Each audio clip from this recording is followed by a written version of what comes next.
Rice சாப்பிட்றது healthy கிடையாது. Rice சாப்பிட்டீங்கன்னா வெயிட் கூடும். வெயிட் லாஸ் பண்ணணும்னா ரைஸ் ஸ்கிப் பண்ணணும்ன்றது சொல்றீங்க. நீங்களும் அதே மாதிரி நினைக்கிறீங்களா? தென் வெயிட். ரைஸ்ன்றது உங்க வெயிட்டுக்கு வில்லன் கிடையாது. ரைஸ்ல டெஃபினெட்லி கார்ப்ஸ் இருக்கு, ஆனா எல்லா கார்ப்ஸும் கெட்டது கிடையாது. இன்னைக்கு மில்லியன் கணக்குல மக்கள் ரைஸ் சாப்பிடுறாங்க, பட் எல்லாரும் ஓவர் வெயிட் இருக்காங்களா? நோ.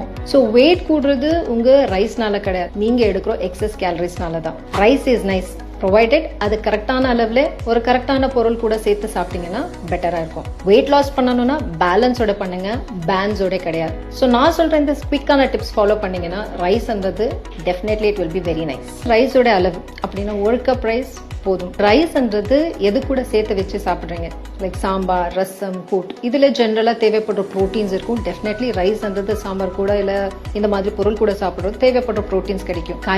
காய்கறிகள் சாலட்ஸ் இந்த மாதிரி எல்லாம் எடுத்தீங்கன்னா இதுல இருக்கிற ஃபைபர்ஸ்ன்றது கிடைக்கும்.